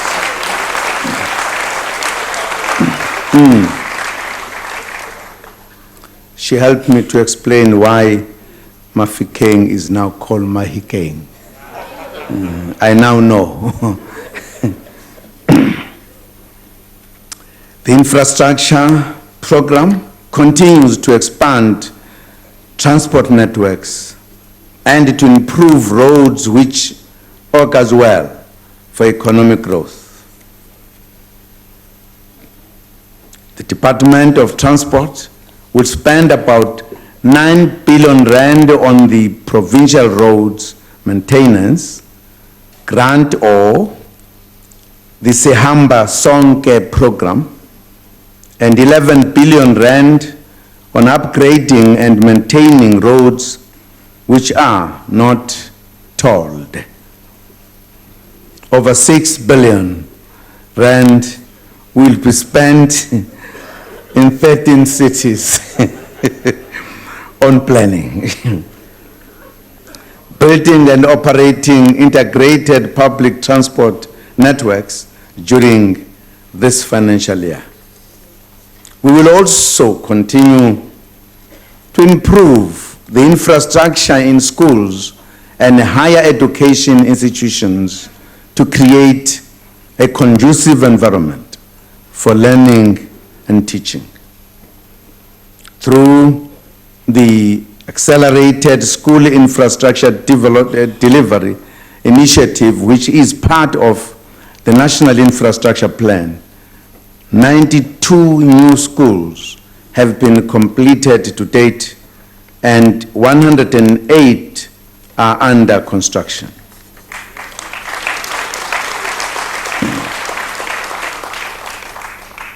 Siyakuba.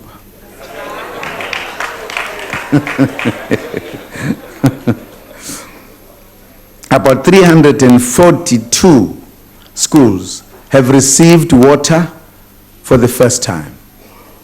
351 schools have received decent sanitation, while 288 have been connected to electricity.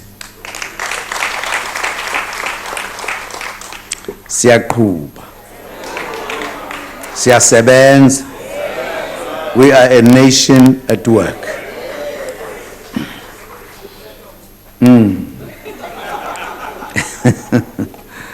Dabukela bangekho abangasizwa.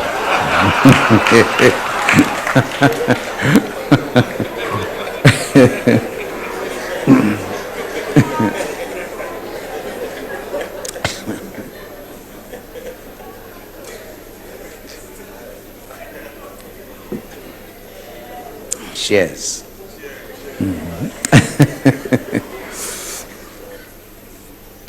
Government has identified 16 sites for the construction of 12 new technical and vocational education and training college campuses and the refurbishment of 2 existing campuses. Work is also continuing to establish the 3 brand new universities, Solplaki in the Northern Cape, the University of Mpumalanga, and the Sefaku Makhatu Allied and Health Sciences University.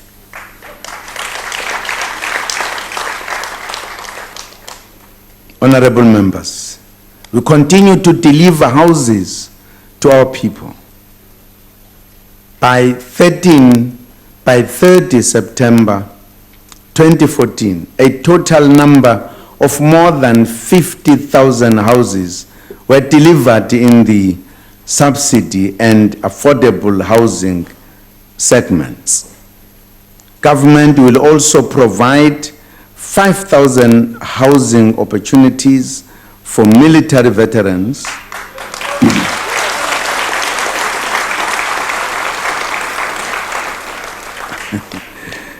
government, the veteran now.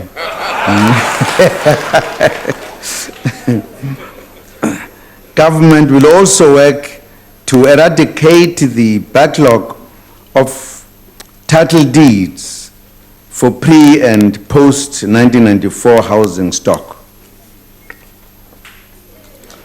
Madam Speaker and Madam Chairperson, we have in the past year introduced some innovative programs to implement the National Development Plan. Last year we launched Operation Pakisa, a results-driven laboratory approach to planning and execution of programs. Operation Pakisa on the ocean economy is aimed at unlocking opportunities in the shipping, fisheries, aquaculture, mining, oil and gas, biotechnology, and tourism sectors. We have committed 9.2 billion rand investment in gas and oil exploration in the port of Saldanha as part of the Operation Pakisa initiative.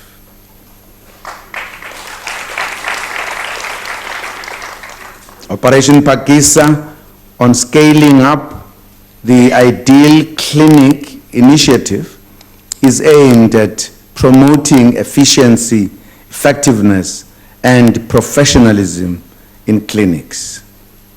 We will now explore Operation Pakisa in the mining sector. I have instructed government to partner with the mining sector to develop win-win solutions beneficiate our mineral resources.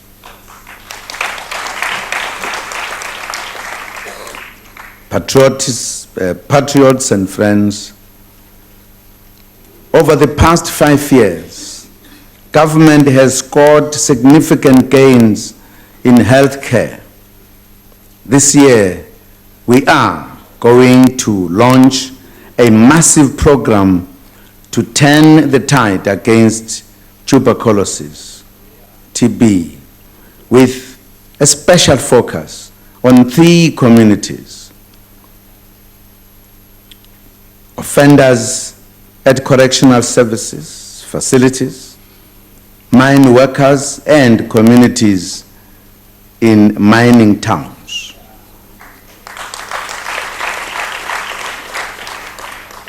In fighting the scourge of HIV and AIDS, the state-owned pharmaceutical company, Ketlapela,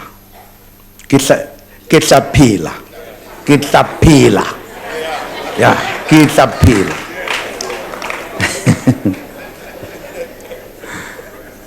Ngifundisa isiZulu. Has been established and will participate in the supply of antiretrovirals to the Department of Health. Madam Speaker and Madam Chairperson, we have to continue working harder together to fight crime and to create safer communities. We are making progress in fighting crime against women and children. The SARS Family Violence, Child Protection and Sexual Offences Investigation Unit has secured 659 life sentences against perpetrators of crimes against women and children.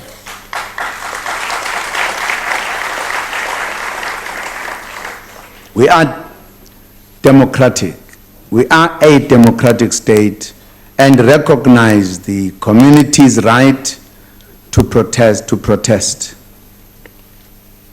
We, however, appeal that these protests should be within the ambit of the law and must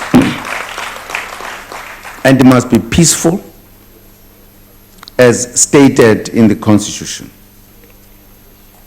The police successfully brought under control 13,575 recorded public order incidents, comprising 1,907 unrest-related and 11,668 peaceful incidents.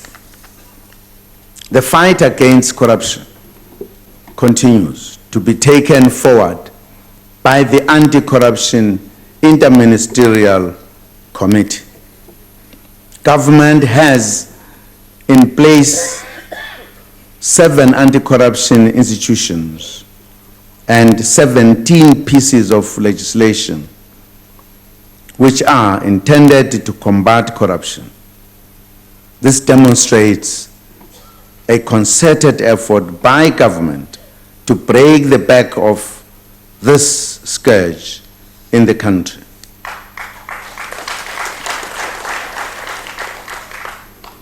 In the 2013 to 2014 financial year, 52 persons were convicted in cases involving more than 5 million rand. 31 public servants were convicted in the first quarter of 2014 to 2015, and freezing orders to the value of 430 million rand were obtained.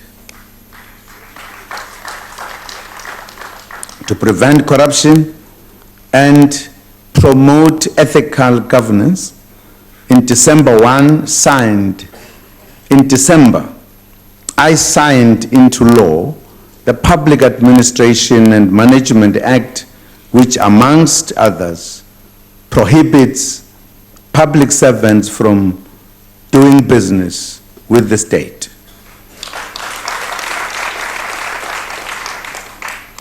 Compatriots, Cabinet has adopted vigorous and integrated interventions to combat the vicious rhino poaching in the country. The interventions include continuous joint operations with key neighboring countries, improved intelligence gathering, as well as enhancing protection in parks and provincial services where rhino are present. Government has also made substantial progress in establishing a border management agency to manage all ports of entry and improve security.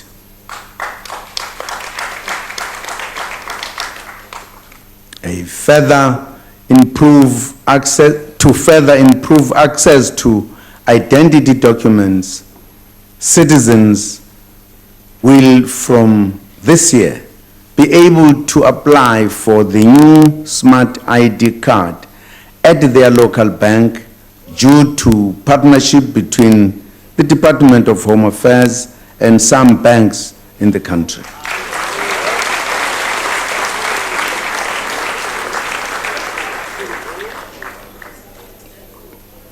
Madam Speaker and Madam Chairperson, building a caring, effective and responsive state will continue to be prioritized. In the 2014 SONA, I said we would continue to advance and improve the lives of people with disabilities.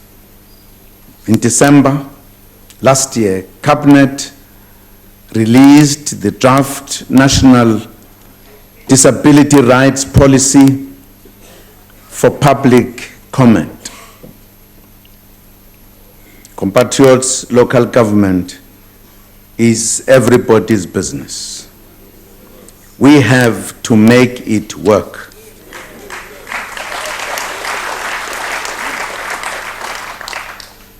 We have launched the Back to Basics program to promote good governance and effective administration through cutting wastage, spending public funds prudently, hiring competent staff, and ensure transparency and accountability in municipalities. The Integrated Urban Development Framework announced in the SONA last June has been approved by Cabinet.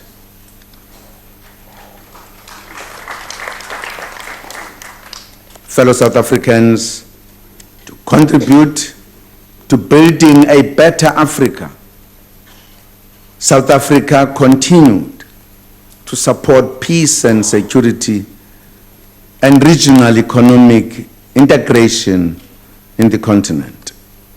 A number of key outcomes have resulted. The African capacity for immediate response to crisis, ASRIC, of which South Africa is a contributing and founding member, has been operationalized.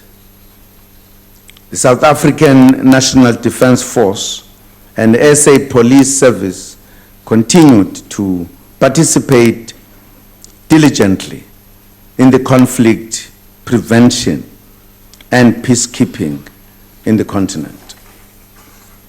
South Africa also continued to support conflict resolution initiatives in Lesotho, Sri Lanka, and South Sudan, led by the Deputy President.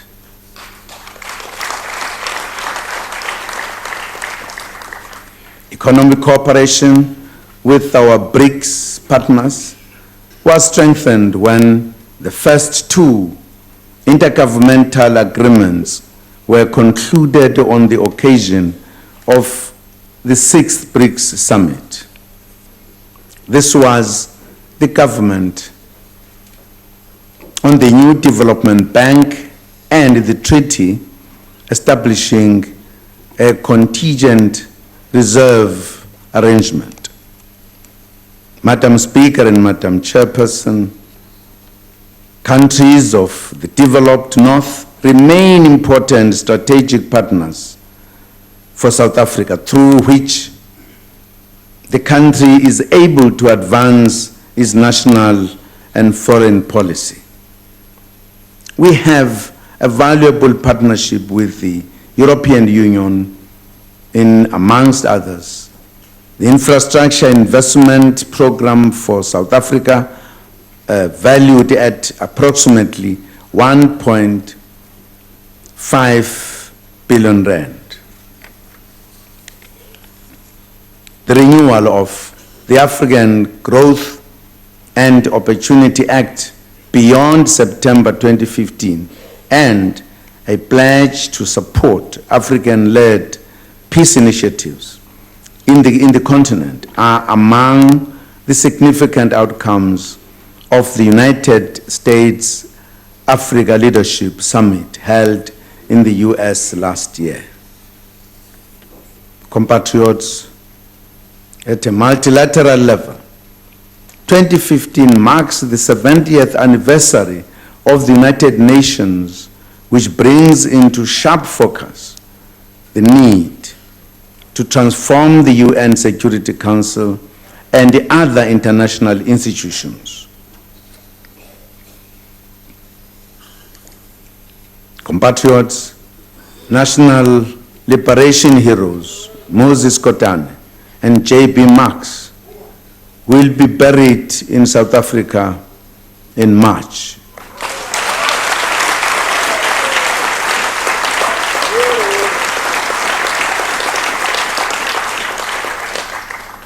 These will be real burials. As you know, they were buried in Russia, and they're coming back home.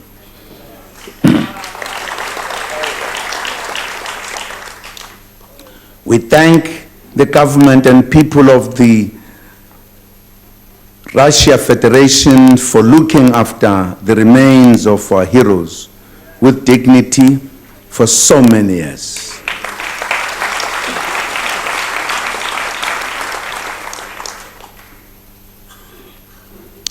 In sports, Team South Africa will participate in all Africa Games in Congo, Brazzaville in 2015. The Springboks will participate in the IRB World Cup that takes place in England in September 2015.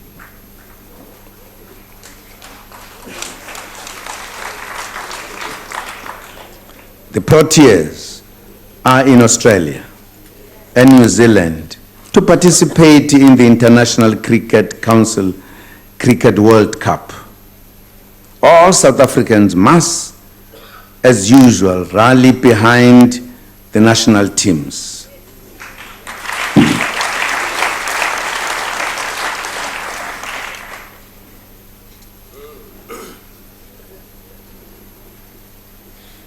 We must also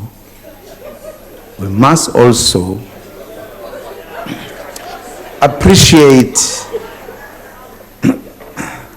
our Bafana Bafana.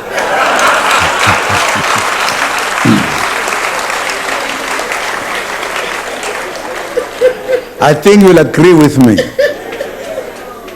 that this time around they qualified with flying colors.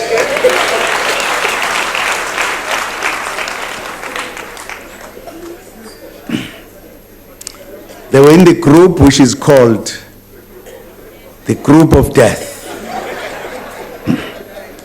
But even there, most of the games they scored first.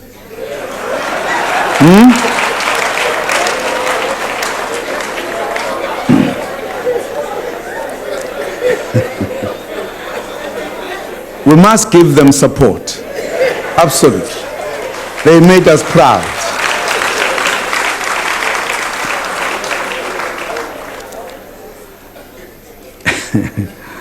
Honorable members, we will continue to promote healthy lifestyle and to urge citizens to refrain from smoking and the abuse of alcohol and drugs.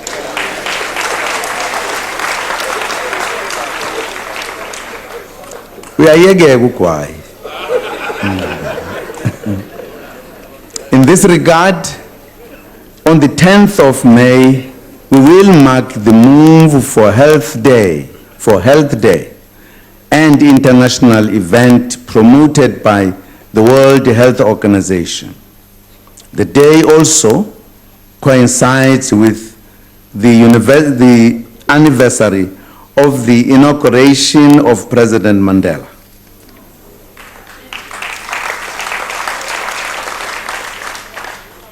Compatriots, fellow South Africans, a lot has been achieved in the past year. We believe that our 9-point economic intervention plan on the economy will consolidate the achievements and ignite much needed growth. During this year of the Freedom Charter and Unity in Action to advance economic freedom, we rededicate ourselves to unity and hard work to ensure continuous success in our beautiful country. Together, we move South Africa forward. I thank you.